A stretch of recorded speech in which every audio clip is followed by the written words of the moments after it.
आपला आवाज दाबण्याचा प्रयत्न होत असल्याचा गंभीर आरोप प्रवीण तोगडे यांनी केलाय। आपलं एन्काउंटर होणार असल्याची बातमी कोणीतरी दिल्यामुळे आपण कार्यालयातून बाहेर पडलो आणि रिक्षातून विमानतळाकडे जात असताना आपल्याला चक्कर आली असा दावा विश्व हिंदू परिषदेचे नेते प्रवीण तोगडिया यांनी पत्रकार परिषदेत केलाय। आपल्यावरचे जुने खटले उकरून काढून कोणीतरी अडचणीत आणू पाहत असल्याचं तोगडिया म्हणाले। या पत्रकार परिषदेत भावुक झालेल्या तोगडियांना आपले अश्रू लपवता आले नाहीत। अहमदाबादमधून काल प्रवीण तोगडिया अचानक गायब झाले होते आणि त्यानंतर बेशुद्ध अवस्थेत त्यांना अहमदाबादच्या चंद्रमणी रुग्णालयात दाखल करण्यात आलं होतं। आज सकाळी ते शुद्धीवर आले।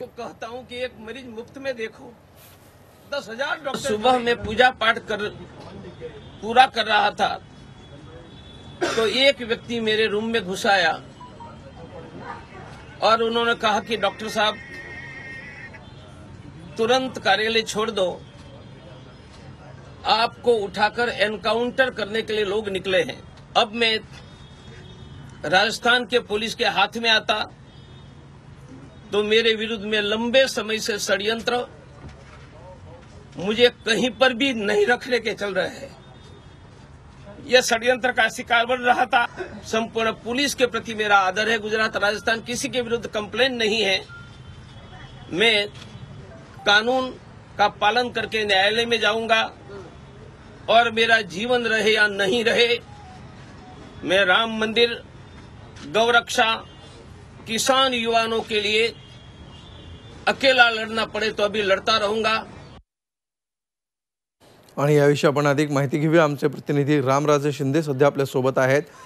रामराजे, गेल्या 24 तासामध्ये जे काही नाट्य अहमदाबादमध्ये घडलंय त्यांनी पूर्ण देशाचं लक्ष वेधून घेतलंय। ज्या प्रकारचे आरोप आता प्रवीण तोगडे यांनी केलेत, काय नक्की तोगडे यांना यातून निर्देशित करायचं असावं? अमोल, सगळ्यात पहिला मुद्दा म्हणजे की सरकार आणि विश्व हिंदू परिषद म्हणजे प्रवीण तोगडिया यांच्यामध्ये खूप काय चांगलं चाललेलं आहे अशातला भाग नाही हे स्पष्ट होतंय। पहिला मुद्दा म्हणजे कारण सरकार भाजपचं आहे आणि प्रवीण तोगडिया विश्व हिंदू परिषद हे त्याच विचारधाराशी जोडलेले आहेत, परंतु तरी सुद्धा प्रवीण तोगडिया यांना म्हणावं लागते की माझा एन्काउंटर केला जातोय आणि किट्यात आणि उचलून नेण्याचा सुद्धा प्रकार होता। तर आणि आज प्रवीण तोगडे आपण पाहिलेलं की भावनिक सुद्धा झाले होते। त्यामुळे एक स्पष्ट होतंय की सरकारच्या विरोधामधला त्यांचा जो रोष आहे तो कुठेतरी बाहेर निघताना दिसतोय। आपल्याला माहित असेल अमोल, 6 महिन्यापूर्वीच प्रवीण तोगडिया यांनी आयबी चे लोक आपल्या कार्यकर्त्यांना पकडत आहेत आणि खोट्या केसेस दाखल करत आहेत असा आरोप केला होता। तोच आरोप आता पुन्हा एकदा केलेला आहे। फक्त फरक एवढाच आहे अमोल, त्यावेळेस कार्यकर्त्याचं नाव घेतलं होतं, आता खुद्द प्रवीण तोगडिया यांनाच खोट्या केसेसमध्ये गोवण्यात येत असल्याचा आरोप त्यांनी केलेला आहे। भावनिक झालेले आहेत। गोरक्ष असेल, राम मंदिर असेल, यासाठी हिंदुत्वाची वारंवार बाजू घेतलेली सुद्धा त्यांनी आठवण करून दिलेली आहे। आणि अशा वेळी सरकार म्हणजेच की आता सध्या सरकारमध्ये जे ताकदवान नेते आहेत, पंतप्रधान यांच्या अखत्यारीत, राजनाथ सिंह यांच्या अखत्यारीत गृह खातं पूर्ण चालतं, तर अशा वेळी पोलीस यंत्रणेवर आणि सरकारवर प्रश्न उपस्थित करणं, आयबीच्या संदर्भामध्ये प्रश्न, गुप्तचर यंत्रणेच्या संदर्भामध्ये प्रश्न उपस्थित करणं, याचाच अर्थ भाजप सरकार विरोधामध्ये मोदी सरकार विरोधात प्रश्न उपस्थित करणं असा आहे। त्यामुळे हिंदू संघटनेमधली ही जी फूट आहे ती स्पष्टपणे आपल्याला आता दिसून येते। आता यावर पुढचा मार्ग काय असणार हे पाहणं मात्र गरजेचं आहे, कारण हिंदू संघटनेमध्ये पुन्हा एकदा एक एकत्रित बसून यावर काही विचार करता येईल का, आणि प्रवीण तोगडिया यांचा आक्रमक जो चेहरा होता तो आता आक्रमक राहील का, मवाळ होईल हे सुद्धा पाहणं गरजेचं आहे। अमोल, धन्यवाद रामराजे या सविस्तर माहितीबद्दल। प्रवीण तोगडियांनी घेतलेल्या या पत्रकार परिषदेमध्ये केलेले आरोप हे निश्चितपणे गंभीर आहेत आणि ज्या प्रकारे तोगडिया अत्यंत भावुक झालेले होते ही पत्रकार परिषद घेताना, अशा प्रकारच्या तोगडियांना कधीही बघण्याची सवय नाहीये देशवासियांना। ते भावुक झालेले होते आणि त्यानंतर त्यांनी हे आरोप केलेत। पुन्हा एकदा आपण ऐकूया तोगडे काय म्हणाले। सुबह में पूजा पाठ करना था कि आप कर रहा था, मेरे रूम में घुस आया और उन्होंने कहा कि डॉक्टर साहब तुरंत कार्यालय छोड़ दो, आपको उठाकर एनकाउंटर करने के लिए लोग निकले हैं। अब मैं राजस्थान के पुलिस के हाथ में आता तो मेरे विरुद्ध में लंबे समय से षड्यंत्र मुझे कहीं पर भी नहीं रखने के चल रहे हैं। यह षड्यंत्र का शिकार बन रहा था। संपूर्ण पुलिस के प्रति मेरा आदर है। गुजरात राजस्थान किसी के विरुद्ध कंप्लेन नहीं है। मैं कानून का पालन करके न्यायालय में जाऊंगा और मेरा जीवन रहे या नहीं रहे, मैं राम मंदिर, गौरक्षा, किसान युवाओं के लिए अकेला लड़ना पड़े तो अभी लड़ता रहूंगा।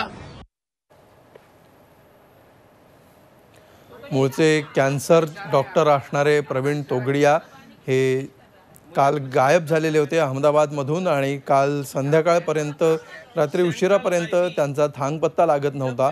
मात्र या सगळ्याची जी माहिती आत्ता प्रवीण तोगडे यांनी दिली त्यानुसार त्यांना सकाळीच काही पोलीस, राजस्थानचे पोलीस, गुजरात पोलिसांच्या मदतीने त्यांना अटक करायला आलेले होते आणि आपला एन्काउंटर होणार आहे अशी माहिती एका कार्यकर्त्याने आपल्याला दिली आणि त्यानंतर आपण घरातून बाहेर पडलो आणि आपल्या काही कार्यकर्त्यांना, निवडक कार्यकर्त्यांना घेऊन एका कार्यकर्त्याच्या घरी गेलो। आपलं लोकेशन ट्रॅक होऊ शकेल या भीतीने आपण आपला मोबाईल देखील बंद ठेवलेला होता। आपल्याकडे घड्याळ देखील नव्हतं। मात्र त्यानंतर ज्यावेळी आपण गुजरातच्या गृहमंत्र्यांना फोन केले, त्यानंतर राजस्थानच्या काही मंत्र्यांना फोन केले, त्यावेळी अशा प्रकारे कुठलीही कारवाई होत असल्याची माहिती त्यांच्याकडे नव्हती। मात्र तरी सुद्धा पोलीस मात्र आलेले होते।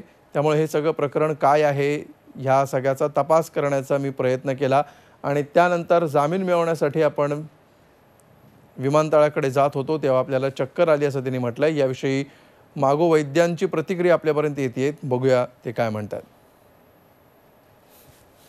अब उन्होंने जो बताया है आपने भी देखा है, मैंने भी देखा है टीवी पर, और उन्होंने जो बताया कि समय आने पर मैं सब कुछ इसका खुलासा करूंगा, तो समय तक रुकना चाहिए ऐसे मुझे लगता है। इसके बारे में अभी से हमने कोई मत प्रदर्शन करना ये मुझे उचित नहीं लगता।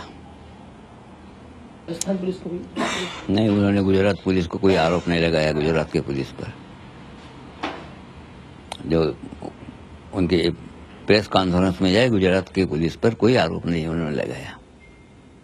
इसलिए मैंने कहा कि अभी किसी अन्य व्यक्ति ने और इसके बारे में कोई मत प्रदर्शन करने के लिए वो स्वयं ही इसका खुलासा करेंगे, और समय आने पर उन्होंने कहा भी है कि मैं इसका सब सबूत के साथ में खुलासा करूंगा, तब तक हमने रुकना चाहिए, ऐसा मेरा मत है। उन्होंने कहा कि लगातार मैं राम मंदिर का मुद्दा उठा रहा हूँ, हिंदुत्व की बात कर रहा हूँ, इसलिए मुझे डराया धमकाया जा रहा है। आज की बात थोड़ी है, राम मंदिर का मुद्दा आज की बात है क्या? पुराना है। कश्मीर के पंडितों का पुनर्वास होना चाहिए, तो पुरानी बात है। मैंने भी कई बार लिखा है इसके बारे में।